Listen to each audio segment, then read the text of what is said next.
حضرت محمد صلی اللہ علیہ وآلہ وسلم 570 عیسوی میں مکہ مکرمہ میں پیدا ہوئے۔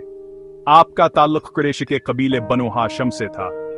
آپ کے والد حضرت عبداللہ آپ کی پیدائش سے قبل ہی وفات پا چکے تھے اور والدہ حضرت آمنہ نے آپ کی پرورش کی، لیکن بچپن ہی میں آپ اپنی والدہ سے بے محروم ہو گئے اور پھر آپ کی پرورش آپ کے دادا حضرت عبد المطلب اور بعد میں آپ کے چچا حضرت ابو طالب نے کی۔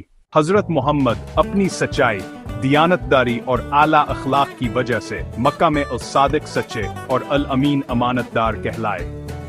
نوجوانی میں آپ نے تجارت کا کام کیا اور اپنی دیانتداری کی وجہ سے حضرت خدیجہ سیر نے آپ کو اپنا تجارتی مال سونپا۔ بعد میں حضرت خدیجہ نے آپ سے نکاح کیا۔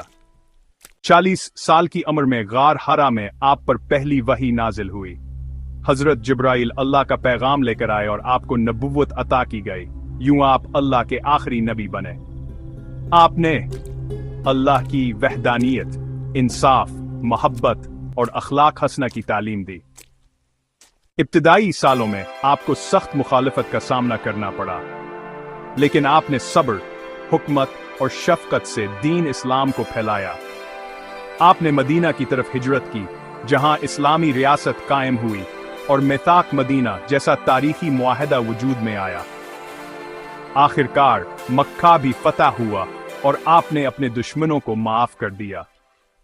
حضرت محمد صلی اللہ علیہ وآلہ وسلم نے 63 سال کی عمر میں وفات پائی، مگر آپ کی سیرت اور تعلیمات آج بھی دنیا بھر کے کروڑوں لوگوں کے لیے مشعل راہ ہیں۔